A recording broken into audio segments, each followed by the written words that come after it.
اعوذ باللہ من الشیطان الرجیم بسم اللہ الرحمن الرحیم واسألهم عن القرية التي كانت حاضرة البحر۔ اے نبی صلی اللہ علیہ وآلہ وسلم پوچھئے ان سے اس بستی کا حال جو آباد تھی ساحل سمندر پر۔ یہ سمندری جھیلیں تھیں جن میں سے ایک سمندری جھیل کے اوپر بنی اسرائیل آباد ہوئے جب وہ مصر سے نکل کے شام کی طرف آ رہے تھے۔ صحرائے سینا میں بھٹک گئے، حضرت موسیٰ علیہ السلام کی بد دعا لگ گئی ان کو، کیونکہ انہوں نے قتال اور جہاد سے انکار کر دیا تھا۔ یہ وہ مشہور واقعہ اب آنے لگا ہے جسے اصحاب سبت کا واقعہ کہتے ہیں، ہفتے والے دن کے لوگ، یعنی ہفتے کی نسبت کے ساتھ۔ جس طرح مسلمانوں کے لیے جمعے کا دن ہے، کرسچنز کے لیے اتوار کا دن ہے، یہودیوں کے لیے ہفتے کا دن اللہ تعالیٰ نے مقرر کیا تھا اسپیسیفکلی۔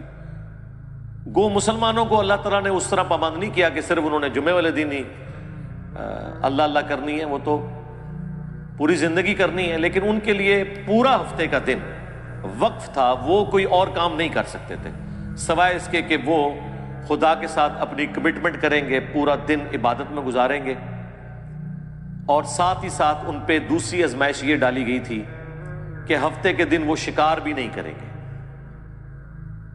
مچھلیوں کا شکار جو ان کے لیے گزر بسر کا ذریعہ تھا، ہفتے کے دن نہیں کریں گے، باقی دنوں میں کریں، سٹور کر کے کھائیں، کوئی مسئلہ نہیں ہے۔ لیکن انہوں نے اللہ تعالیٰ کے حکم کی نافرمانی کی، اس کے بدلے میں اللہ تعالیٰ نے انہیں بندر اور خنزیر بنا دیا، وَلِعَوْذُ بِاللَّهِ تعالی۔ یہ واقعہ مسلمانوں کے لیے اس اعتبار سے بڑا عبرت کا نشان ہے کہ اگلی امتوں کو دنیا میں ہی نافرمانیوں کی سزا مل جایا کرتی تھی۔ اس امت کے لیے نبی صلی اللہ علیہ وآلہ وسلم کی دعاؤں کی برکت سے دنیا میں کافی حد تک مسئلہ اللہ تعالیٰ نے ٹال دیا، لیکن آخرت میں عذاب ہوگا۔ یہ نہیں ہے کہ وہ معاف ہو جائے گا جو غلط حرکتیں کی۔ یہ اصحاب سبت کا واقعہ ہے، یعنی ہفتے والے دن سے متعلقہ لوگ۔ یہی وہ لوگ تھے جو بندر بنا دیے گئے، خنزیر بنا دیے گئے۔ یہاں پہ یہ واقعہ آ رہا ہے، وہ انشاءاللہ ہم تفصیل سے کور کریں گے۔ اس واقعے میں جو سب سے عبرت والی چیز ہے وہ یہ ہے کہ بنی اسرائیل کے لوگ تین گروہوں میں بٹ گئے۔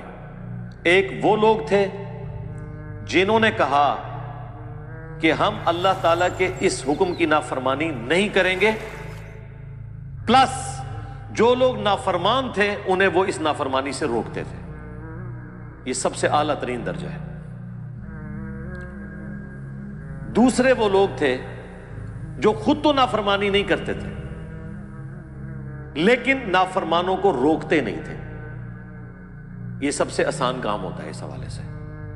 کسی کی گالیاں نہیں کھانی پڑتی، آپ کو مخالفت نہیں سہنی پڑتی، کیونکہ جب آپ کسی کو روکیں گے تو ظاہر ہے پھر آپ کی بدنامی وہ کرے گا، آپ کو دشمنی مول لینی پڑ جائے گی۔ یہ دوسری کیٹیگری تھی، میٹھی میٹھی بات کرنے والے لوگ، صرف فضائل اعمال سنانے والے لوگ، برائی سے روکنے والے نہیں، صرف امر بالمعروف کرنے والے لوگ، نیکی کا حکم دینے والے لوگ، نہی عن المنکر، برائی سے روکنے والے نہیں۔ اور تیسرے وہ بدبخت تھے کہ جو ڈائریکٹلی اس حکم کی نافرمانی کر رہے تھے اور ہفتے کے دن وہ شکار کرتے تھے۔ اب حیران کن بات ہے، اللہ تعالیٰ نے تینوں گروہوں کا ذکر کیا، اس کے بعد جب اینڈ رزلٹ سنایا نا تو یہ سنایا کہ اللہ نے نجات دے دی ان لوگوں کو کہ جو نہ تو خود یہ کام کرتے تھے بلکہ وہ باقیوں کو بھی اس برائی سے روکتے تھے۔ یعنی جو گونگے شیطان نہیں تھے، خود بھی برائی سے بچتے تھے، لوگوں کو بھی روکتے تھے، انہیں تو ہم نے نجات دے دی، اور جو برائی کرنے والے تھے ان کو ہم نے بندروں کی شکل بنا دیا۔ اور جو تیسری کیٹیگری تھی نا، ان کا اللہ تعالیٰ نے ذکر کرنا بھی گوارا نہیں کیا کہ ان کا انجام کیا ہوا۔ اتنا ذکر ضرور کیا کہ اس طرح کے لوگ تھے. یہی وجہ ہے کہ انہی آیات کے کانٹیکسٹ میں المستدرک للحاکم میں تفصیل کے ساتھ ایک حدیث موجود ہے. میں نے پہلے بھی کئی دفعہ عرض کیا ہے کہ قرآن کی اگر آپ نے تفسیر احادیث کی روشنی میں دیکھنی ہے نا، تفسیر ابن کثیر تو بہت اچھا کام ہوا ہے، انہوں نے ساری چیزیں ایک جگہ جمع کر دی، آسانی ہے اس میں. اب صحیح اور ضعیف کے حکم بھی لگ چکے ہیں. لیکن ڈائریکٹلی اگر آپ نے احادیث کی کتابوں سے قرآن کی تفسیر پڑھنی ہے نا، تو صحیح بخاری کا کتاب التفسیر چیپٹر پڑھ لیں، جامعہ ترمذی کا کتاب التفسیر چیپٹر پڑھ لیں، اور المستدرک للحاکم کا کتاب التفسیر چیپٹر، وہ تو بہت ڈیٹیل کے ساتھ ہے. یہ 3 حدیث کی کتابیں ایسی ہیں جن میں باقاعدہ پورے چیپٹرز ہیں، اور ان محدثین کو اپنے گیون سرکمسٹانسز میں اصولوں کے مطابق جو جو روایتیں قرآن کی شان نزول میں ملی یا اس سے متعلقہ صحابہ کے فرامین ملے یا کوئی واقعات ملے احادیث سے، وہ انہوں نے جمع کیے. المستدرک للحاکم میں ان آیات کے کانٹیکسٹ میں وہ حدیث موجود ہے کہ ابن عباس رضی اللہ تعالیٰ عنہ جب کبھی بھی سورۃ الاعراف پڑھتے تھے، ان آیات کے اوپر آ کر رونا شروع کر دیتے تھے، اور ان کے ساتھی ان سے پوچھتے تھے کہ آپ کیوں روتے ہیں؟ وہ کہتے ہیں کہ میں اس لیے روتا ہوں کہ مجھے یہ آیات پڑھ کے یہ معلوم نہیں چلا کہ جن لوگوں نے برائی سے روکا نہیں تھا اگرچہ وہ خود نیک تھے، ان کا انجام اللہ نے کیا کیا. کاش مجھے کوئی ان کے بارے میں بتا دے. ظاہر ہے بنو امیہ کا دور ہے، شریعت کی دھجیاں بکھیری جا رہی ہیں. ابن عباس نے وہ مشکل وقت دیکھا ہے. ابن عباس تو 68 ہجری میں فوت ہوئے ہیں، واقعہ کربلا کے بھی 7 سال کے بعد. تو اس دور میں رہتے ہوئے غلط ایکٹیویٹیز کے ساتھ کس حد تک کمپرومائز کیا جائے، کہاں پہ اعلان حق بلند کیا جائے. پھر وہ بندہ قرآن بھی جانتا ہو، پھر وہ شخص ہو جس کے بارے میں صحیح بخاری کی حدیث ہے، اے اللہ ابن عباس کو قرآن کا علم عطا فرما. پھر ان لوگوں کو اپنی آخرت کی بھی فکر ہو کہ ہم نے ان 3 میں سے ایک تو نہیں بننا کہ جو برائی کرنے والے ہیں، باقی 2 میں سے یہ بننا تو مشکل ہے. جو حسین ابن علی کی قسمت تھی، انہی کا نصیب تھا، وہ بن گئے کہ برائی کو ہاتھ سے بھی روکا جائے.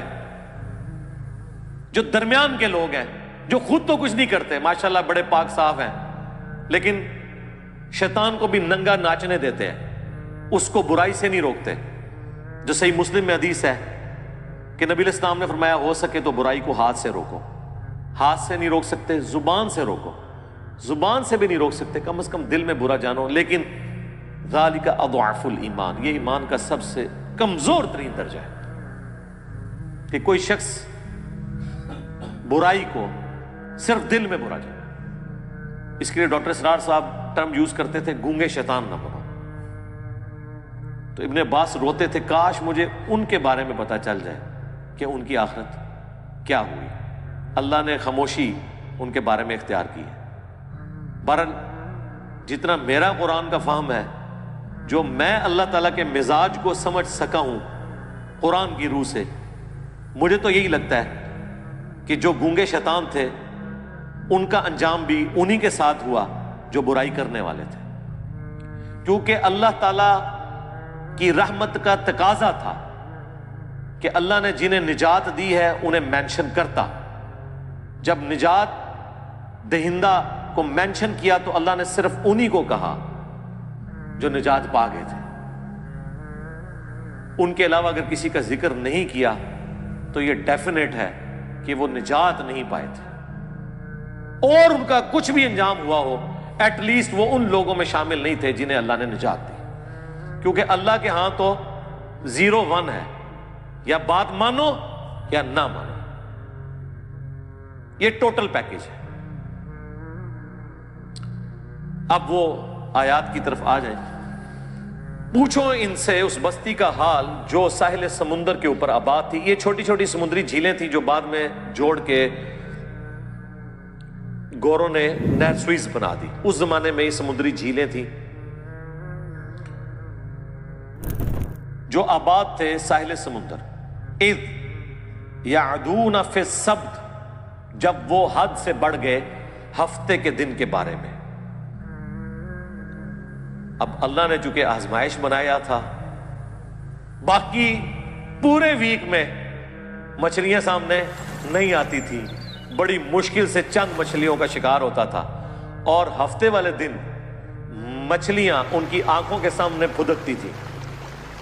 مچھلیوں کو بھی پتہ چل گیا تھا کہ آج کے دن ان کے ہاتھ پاؤں بندھے ہوئے ہیں، یہ کچھ کر نہیں سکتے، ان کو بھی اپنے ایکسپیرینس سے پتہ چل گیا تھا، تو وہ بھی اللہ تعالیٰ کی طرف سے ان پہ آزمائش مسلط ہوئی کہ ایک بھوکے بندے کے سامنے آپ لا کے مرغن غذائیں رکھ دیں تو ظاہر ہے اس کا تو روزہ ٹوٹے گا۔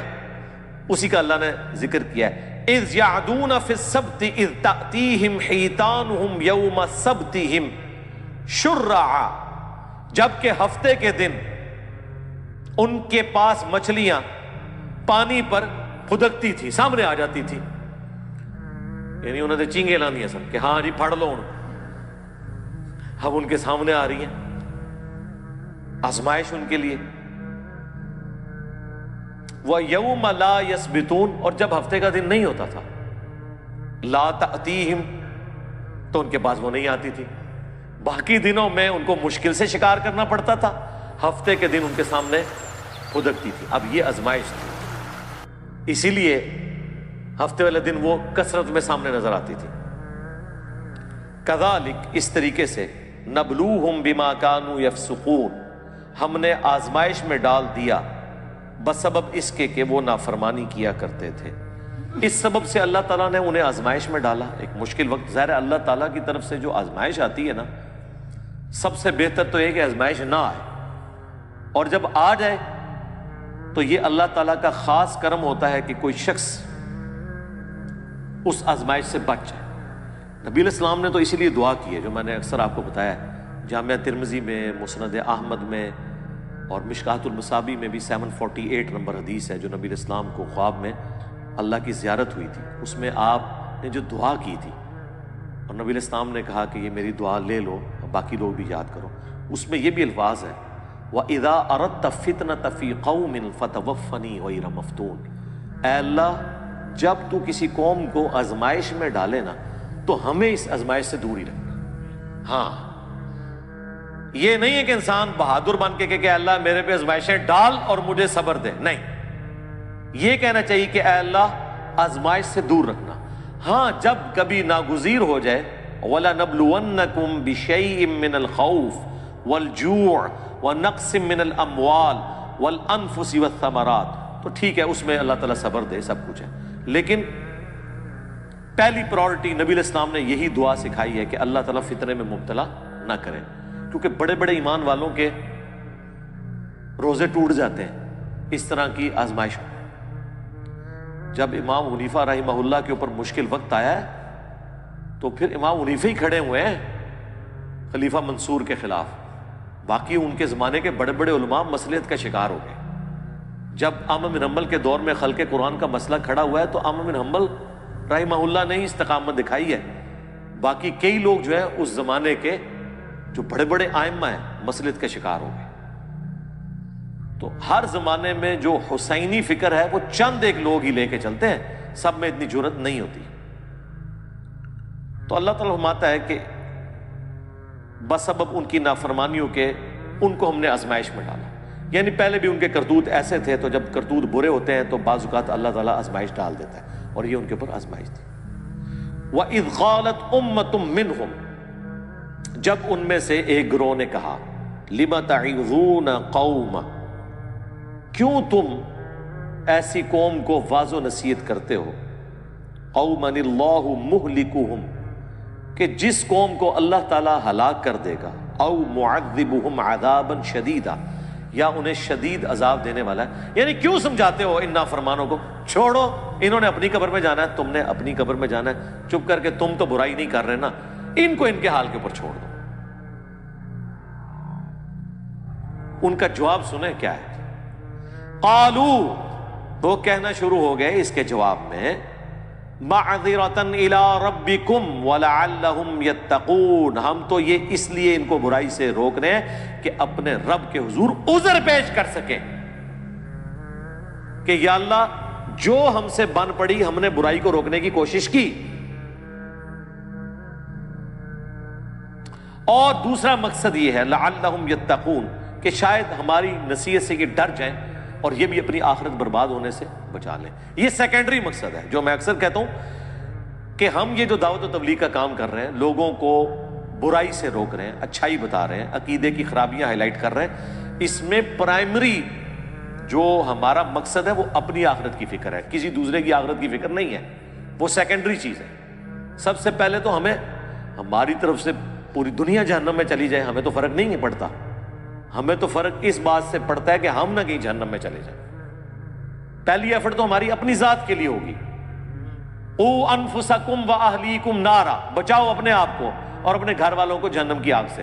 باقیوں کی بعد میں فکر کریں گے، افریقہ کے جنگلوں میں لوگ کدھر جا رہے ہیں وہ بعد میں دیکھیں گے، پہلے تو اپنے گھر میں لوگ کدھر جا رہے ہیں وہ دیکھیں گے. پہلے تو ہم خود قرآن و سنت سے اپنی اصلاح کی کوشش کریں گے تو ان کا اپنے رب کے حضور معذرت کر سکیں، ہم عذر پیش کر سکیں کہ یا اللہ ہم نے وہ چاروں شرائط پوری کی تھی. الا الذین آمنوا وعملوا الصالحات، یہ تو آسان ہے، ایمان لاؤ نیک اعمال کرو، لیکن وتواصوا بالحق، حق بات کی وصیت کرنا مشکل ترین کام، اور اس کے بعد اس کا منطقی انجام وتواصوا بالصبر، پھر تکلیف آئے گی تو صبر اختیار کرنا ہے.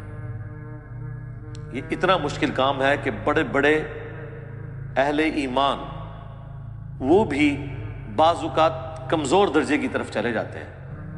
ہر بندے میں یہ حوصلہ نہیں ہوتا کہ حالات و واقعات کا وہ مقابلہ کر سکے.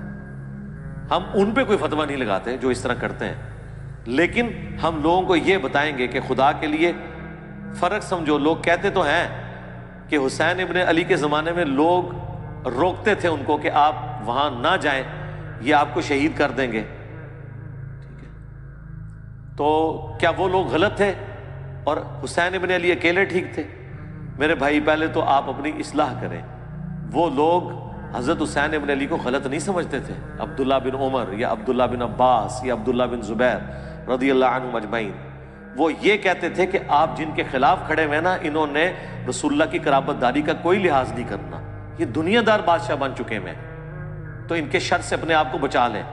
وہ یہ نہیں کہتے تھے کہ آپ غلط ٹریک میں ہیں، وہ دوسرے معنوں میں یہ کہہ رہے تھے کہ یہ بدماش ہیں، آپ کے ساتھ ظلم کریں گے. تو جس طرح ہم نے خاموشی اختیار کی ہوئی ہے، کمزور درجے پہ ایمان پہ اپنے آپ کو رکھا ہوا ہے، ہمارے مقابلے پہ نہیں، اس زمانے میں حسین ابن علی کے مقابلے پہ، تو آپ بھی وہ درجہ اختیار کر لیں. لیکن حسین ابن علی کا سٹانس یہ تھا کہ عبداللہ بن عمر، عبداللہ بن عباس یا عبداللہ ابن زبیر، ان کا بنو امیہ کے خلاف کھڑا نہ ہونا کوئی مسئلہ نہیں ہے، کیونکہ ان میں سے کسی کے گھر بھی نبوت نہیں آئی ہے. نبوت تو آئی ہے بنو ہاشم کے گھر، اور رسول اللہ کے علم کا وارث تو میں ہوں. اگر میں نے باطل کے ساتھ کمپرومائز کیا تو یہ دین کا حصہ بن جائے گا. یہی وجہ ہے کہ 3 بر اعظموں نے یزید ابن معاویہ کی بیعت کر لی، لیکن یزید کو ہضم نہیں ہو رہی جب تک حسین نہ کرے، کیونکہ انہیں پتا تھا کہ جب تک حسین بیعت نہیں کرتے تو یہ دھکے سے ہی ہماری حکومت ہے، لیجٹمائز نہیں ہوگی، یہ خلافت نہیں ہوگی، اسلامی حکومت نہیں ہوگی، کیونکہ نبی کے گھر والے ہی نہیں جب اسے مان رہے. تو گارنٹی تو دینی ہے نبی کے گھر والوں نے، باقیوں کی گارنٹی کی کیا حیثیت ہے؟ یہ وجہ تھی. تو یہ ہمیشہ کم لوگ ہوتے ہیں اور وہ ڈرتے ہیں کہ یار اللہ کے حضور کیا جواب دیں گے. فلما، پس جب نسوا ما ذکروا بہ، انہوں نے فراموش کر دیا جو انہیں ڈر سنایا گیا تھا، جو نصیحت کی گئی تھی. انجینا الذین ینہون عن السوء، تو ہم نے نجات دے دی ان کو جو برائی سے روکنے والے تھے، یعنی جو حسین ابن علی کی نیچر رکھنے والے تھے، ان کو تو مل گئی نجات. وَأَخَذْنَا الَّذِينَ ظَلَمُوا، اور پکڑ لیا ان کو ہم نے جو ظلم کرنے والے تھے، بِعَذَابٍ بَئِيسٍ بِمَا كَانُوا يَفْسُقُونَ، جن لوگوں نے اپنی جانوں پر ظلم کیا برے عذاب سے ان کو پکڑ لیا گیا بوجہ اس کے کہ وہ نافرمانی کیا کرتے تھے. فَلَمَّا عَتَوْا عَمَّا نُهُوا، جب انہوں نے سرکشی کی اس سے جس سے ان کو روکا گیا تھا، مَا نُهُوا عَنْهُ، جس سے وہ لوگ روکے گئے تھے، قُلْنَا لَهُمْ كُونُوا قِرَدَةً خَاسِئِينَ، تو ہم نے ان سب کے سب کو کہا کہ بن جاؤ پھٹکارے ہوئے بندر. بس اللہ نے تو پھر کن فیکون ہی ہوتا ہے، کہا اور وہ بن گئے. اللہم لا تجعلنا منہم، اللہم احسن عاقبتنا فی الامور کلیہا واجرنا من خزی الدنیا وعذاب الاخرہ، آمین. اللہ اکبر. اب یہ واقعہ یہاں پہ مکمل ہو گیا. دیکھ لیں ان اٹینڈڈ ہے وہ گروہ. اللہ نے 2 گروہوں کا ذکر کر دیا. جو روکنے والے تھے وہ نجات پا گئے، اور جو کرنے والے تھے وہ تباہ و برباد ہو گئے. اللہ نے ان کو بندر بنا دیا. لیکن جو تیسری کیٹیگری تھی نا، جو کہہ رہی تھی کہ تانوں کیڑی لوڑ ہے، تسی اپنی قبر ہی جانا ہے، انہوں نے اپنی قبر ہی جانا ہے، آپ کو کیا تکلیف ہے، ان کو اللہ تعالیٰ نے اس قابل بھی نہیں سمجھا کہ ان کے انجام کا ذکر کرے، اچھا یا برا. وَإِذْ تَأَذَّنَ رَبُّكَ، اور یاد کرو جب تمہارے رب نے یہ اعلان کیا تھا، لَيَبْعَثَنَّ عَلَيْهِمْ إِلَى يَوْمِ الْقِيَامَةِ، کہ ضرور اللہ تعالیٰ بھیجتا رہے گا ان پر قیامت کے دن تک، مَن يَسُومُهُمْ سُوءَ الْعَذَابِ، ایسے ان کے اوپر حکمران مسلط ہوں گے، ایسا جابر حکمران ان کے اوپر آتے رہیں گے جو انہیں عذاب دیں گے، برا تکلیف دیں گے دنیا میں. حتیٰ کہ وہ بنی اسرائیل کے جو 2 عروج اور 2 زوال کا ذکر ہے سورہ بنی اسرائیل کے آغاز میں، اس میں اللہ تعالیٰ نے فرمایا ہم نے اپنے سخت لڑائی لڑنے والے بندے مسلط کر دیے. کس کے اوپر؟ بنی اسرائیل کے اوپر. اور انہوں نے بیت المقدس کی اینٹ سے اینٹ بجا دی. اللہ نے ان کافروں کو اپنی طرف منسوب کیا کہ ہم نے یہ مسلط کیے. اس امت کے اوپر بھی اللہ نے مسلط کیے. تاتاری اینٹ سے اینٹ بجائی انہوں نے بغداد کی. اللہ عذاب جب دلواتا ہے نا تو وہ اپنی مخلوق کے ذریعے ہی دلواتا ہے، اور اس وقت وہ مسلط ہوئے ہوتے ہیں. پھر تاتاریوں نے سرکار نہ کوئی بزرگ دیکھا ہے، نہ کوئی غوث دیکھا ہے، نہ کوئی کتب دیکھا ہے، وڈ کے پرے ماریا ہے. سارے بزرگوں کے حالات لکھنے والے جو شیخ فرید الدین عطار تذکرۃ الاولیاء جنہوں نے لکھی ہے، ان کو بھی تاتاریوں نے قتل کیا ہے. بچے کوئی نہیں، ٹھیک ہے، کیونکہ اللہ کی طرف سے تاتاری مسلط ہوئے تھے مسلمانوں پہ. تو اللہ نے فرمایا کہ بنی اسرائیل کے ساتھ بھی میں یہ کرتا رہوں گا. اچھا، اس میں یہ نہ سمجھیے گا کہ ان کے آباء و اجداد کی سزا ان کی اولادوں کو مل رہی ہے، نہیں. بنی اسرائیل میں سے جن لوگوں نے حق قبول کر لیا وہ اس عذاب سے بری ہو گئے. عبداللہ بن سلام جیسے لوگ بھی تو موجود تھے نا، یہودی عالم جنہوں نے اسلام قبول کیا. اس سے مراد وہ ہے بنی اسرائیل میں سے جنہوں نے اپنے آباء و اجداد کی وہ روش چھوڑی نہیں ہے اور پیغمبروں کی نافرمانی کو اپنا شعار بنا کے رکھا. ان پر قیامت کے دن تک عذاب آتا رہے گا. جابر حکمران مسلط ہوں گے. ایک تو 8 سے 100 سال پہلے اتنا بڑا حکمران مسلط ہوا ان کے اوپر، ہٹلر.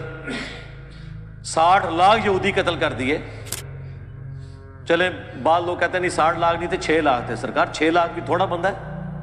6 لاکھ بندے مارنے کے لیے اس نے 100 فیکٹریاں بنائی. اس نے جو کچھ کیا وہ غلط کیا، لیکن جن کے ساتھ ہوا اللہ تعالیٰ کی عذاب کی گرفت میں تھے. وہ ان ربک لسریع العقاب، بے شک تیرا رب عذاب دینے میں جلدی فرمانے والا ہے. لیکن بعض اوقات ڈھیل بھی دے دیتا ہے، لیکن دنیا میں بعض اوقات تھوڑا بہت مزہ ضرور چکھاتا ہے. آخرت کا تو عذاب پکا ہے. وَإِنَّهُ لَغَفُورٌ رَحِيمٌ، اور سائملٹینیس کنٹراسٹ ہے. اور بے شک وہ ضرور بالضرور بخشنے والا مہربان ہے. یعنی آج بھی اگر کوئی دعوت حق قبول کر لے تو اللہ تعالیٰ اس کے اوپر مہربان ہے. اب ایک اور بنی اسرائیل کے ساتھ بہت بڑا اللہ نے جو معجزہ کیا تھریٹ کی انہیں.